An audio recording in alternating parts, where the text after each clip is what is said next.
What is up, guys? It's the Sound Alchemist, and I'm here with Gersh 1. And once again, we're here to read your questions and give you our answers in another For the Greater.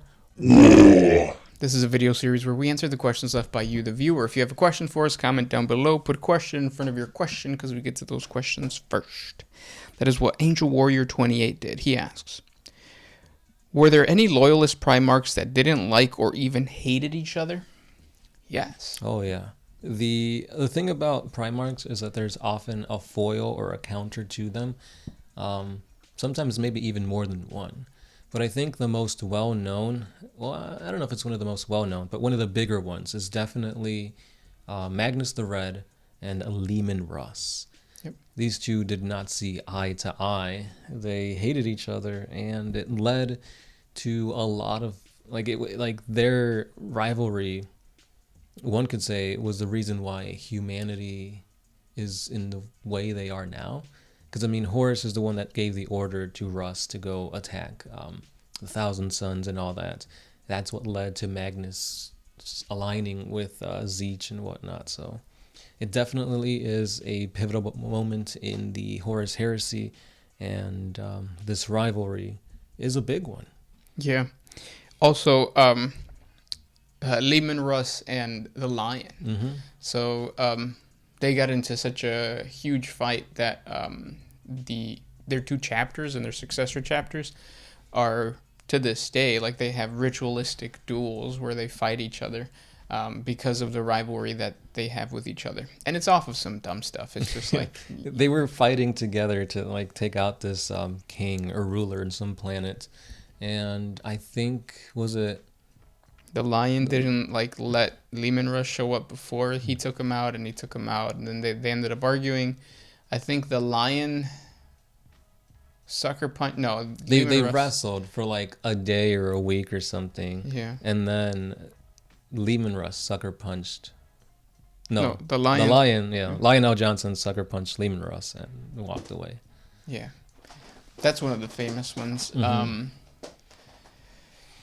And then I feel like with the other guys, well, I mean, obviously Ferris Menace and Fulgrim, that was a rivalry that ended in death. Well, not even a rivalry. It was just like that anger, that like, how could you betray our father type of thing. Mm-hmm. Same thing with Sanguinius and Horus. Yeah. So the more you look at it, like, there's a lot of buddies and a lot of friendships and rivalries that stemmed between brothers. I mean, who could forget? Well, I don't even know if this counts, because like they're like the same and they're not. But Alpharius and Omegon. Yeah. Obviously, it gets more intricate than that. You could really see like their personalities flare when you read like the Horus Heresy and like the novels and stuff like that. Obviously, when you're just playing the tabletop, you kind of wouldn't really get that. So you kind of have to like go into the books to really see how they pair up. Yeah. This next question comes from the big one. What would I say to my friend who says he suffers from bigorexia, but he's not swole, he's just a fatty boom-da-laddie? Boom-da-laddie? Yeah. So bigorexia is what? Like, you think you're big and you're not? Or you think you are big and... Wait, what? Do you know what that is? Bigorexia? He's got it in quotes, so it's probably slang for something. You know what? Just, he's your friend, so... Support. Or ignore him, and then get new friends. Preferably ones that play 40K. Yeah. You have to find friendship in similar hobbies. Yeah. I'm pretty sure there are apps where you can... I know there are apps where you can find people to play Dungeons and Dragons. Mm-hmm. There should be apps where you can find somebody to, like, smash. Next question. This one's by Bobby Brown. So I'm finally getting the tabletop. What chapter would you recommend? Duh, I'm doing Space Marines. I'm a basic bitch. Me starting because I was kind of thinking Salamanders for obvious reasons, but would that be a good army for beginners? Yeah, Salamanders recently were really, really good. The thing about finding an army to play, I wouldn't say look into the meta because the meta is always changing. But you're going into Space Marines. So no matter what Space Marine faction you get, they're going to be good. They're going to be competitive. You're going to have a good time. They're going to get supported. The amount of models that you can pick from, like the range, is really, really good. But I'd say pick an army that you like.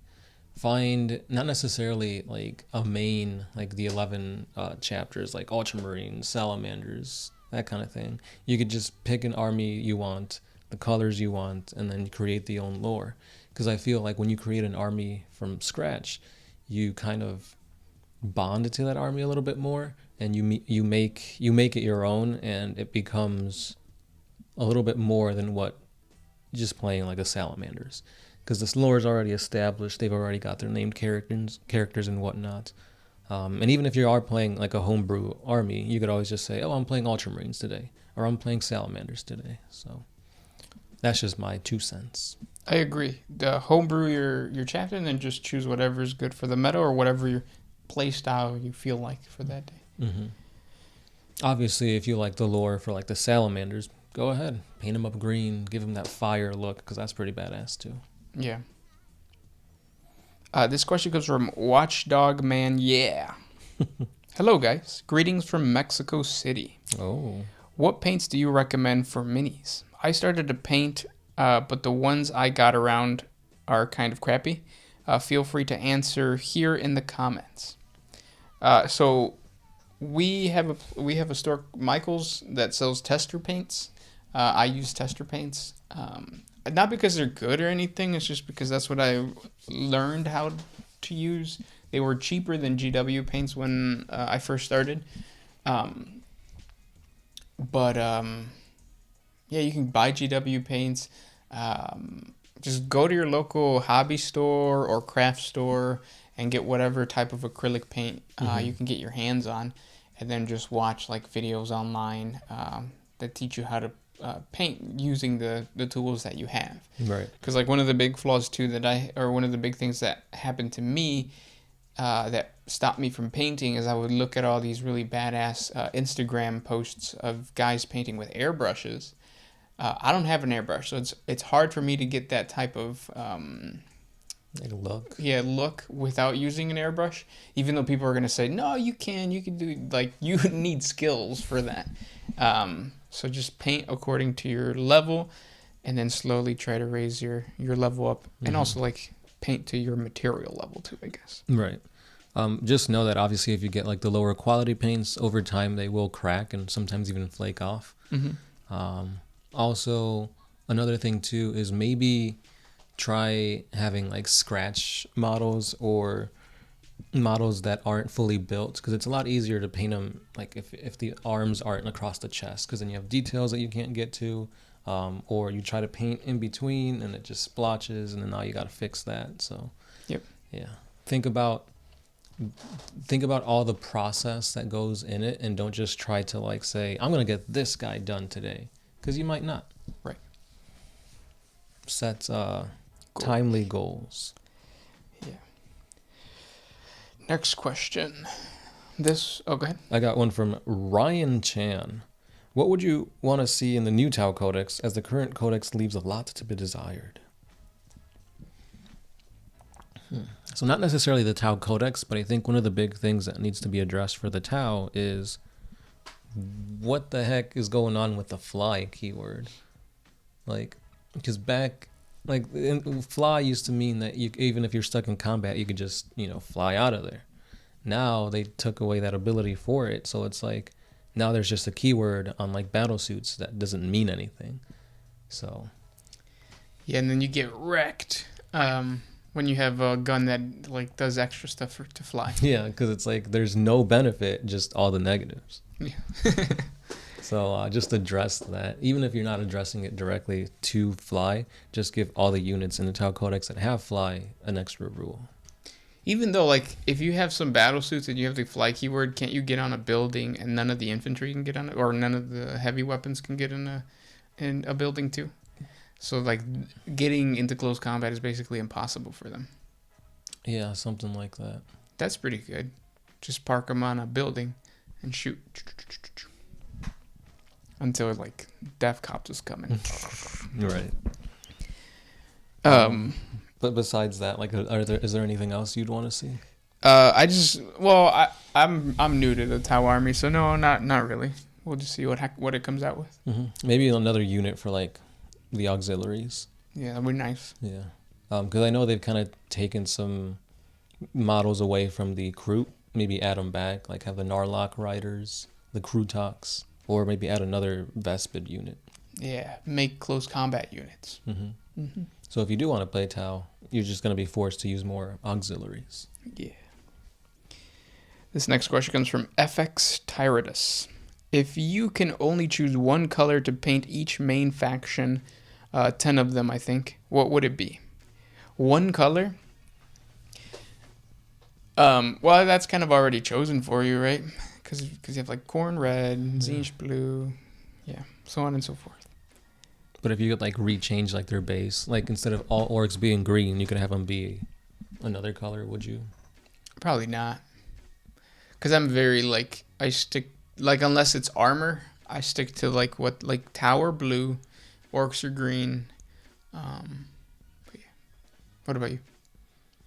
It'd be interesting to see like, well, I wouldn't change their base. If anything, it would have to be like a mutation or a different like trait that allowed them to be that. Because like red orcs are a thing. Like just to have them all be red kind of takes away from that special thing. Mm-hmm. The colors mean different things for orcs. So obviously, if all the orcs were like red or yellow or purple, it's like, does that mean they're all sneakier now because they're all purple? So that kind of has a little bit of implications to it. Yeah. Because what does green mean in the orc? Green means good. That's it. Yeah, I would expect it to be something just plain and basic. Yeah. Yeah. Everything yellow. Because it goes boom. Mm-hmm. Foxwar says, are there any Null Space Marine chapters? It was The Exorcist. Was. I don't know if they are that thing anymore. So I don't think so. Yeah, if there is, they would definitely be a huge, I don't know if it'd be like a detriment or a huge blessing for the Imperium to have something with that type of capability, especially a Space Marine force. And I feel like if the High Lords or any other like really high power in the Imperium knew about it, I think they'd definitely use it to their advantage. Yeah.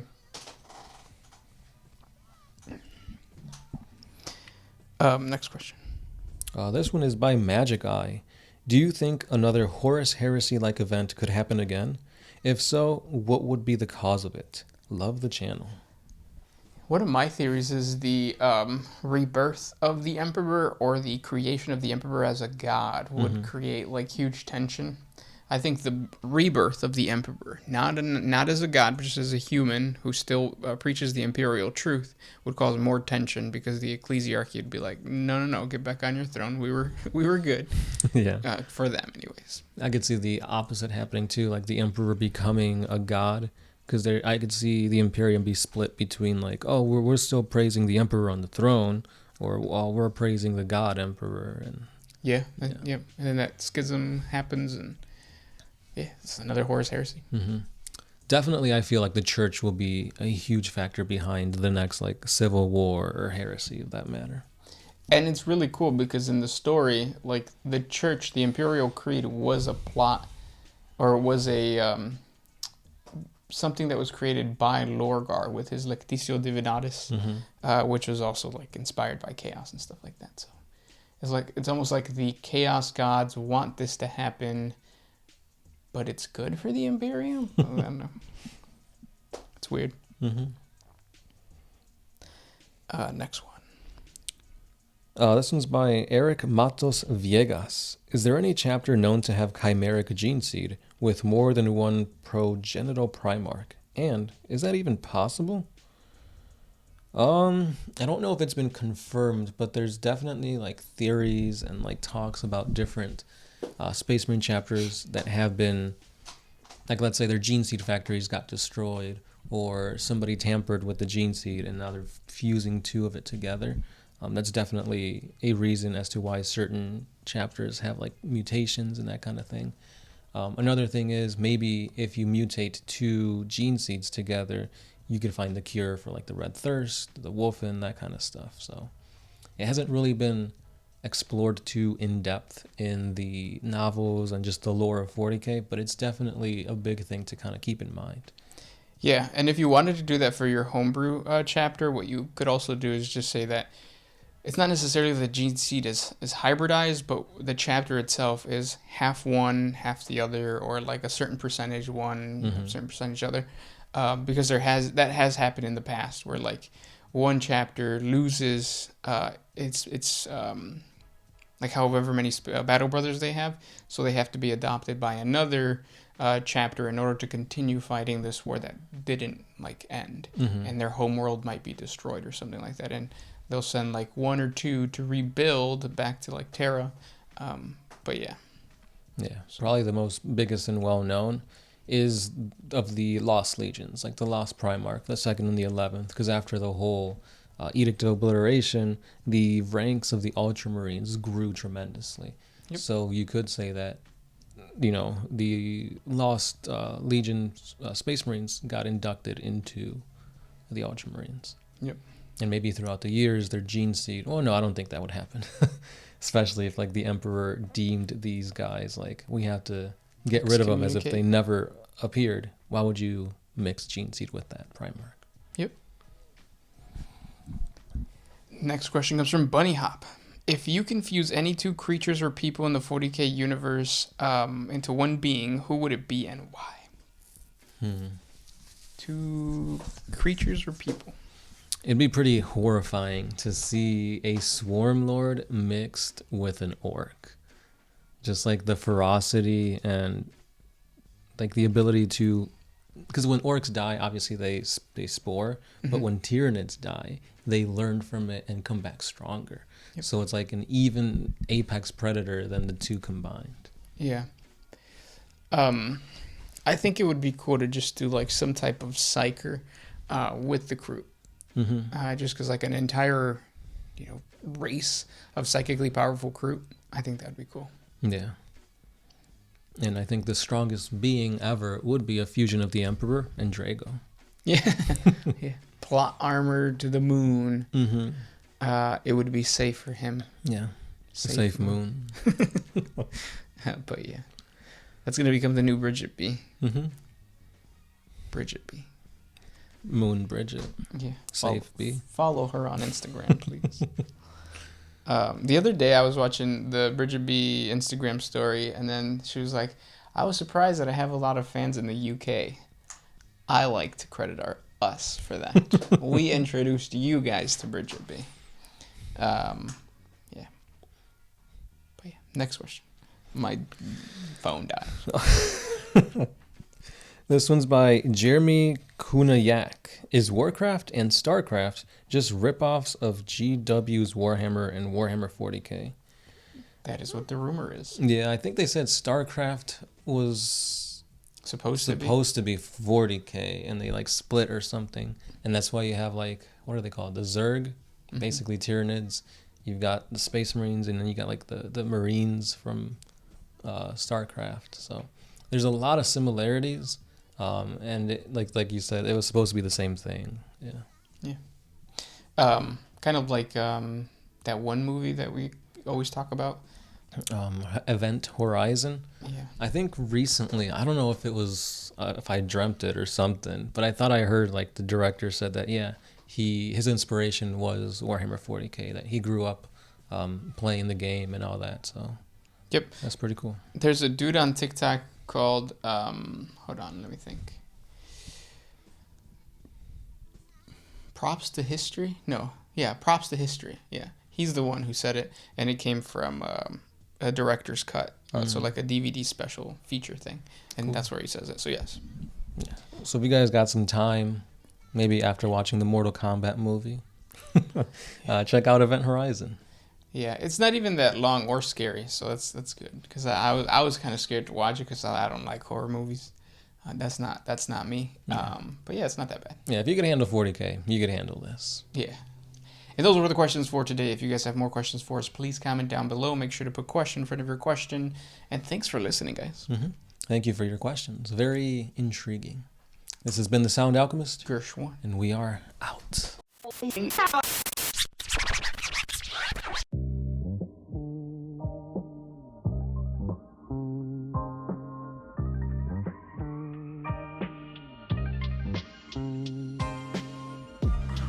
if you could put my freedom back in any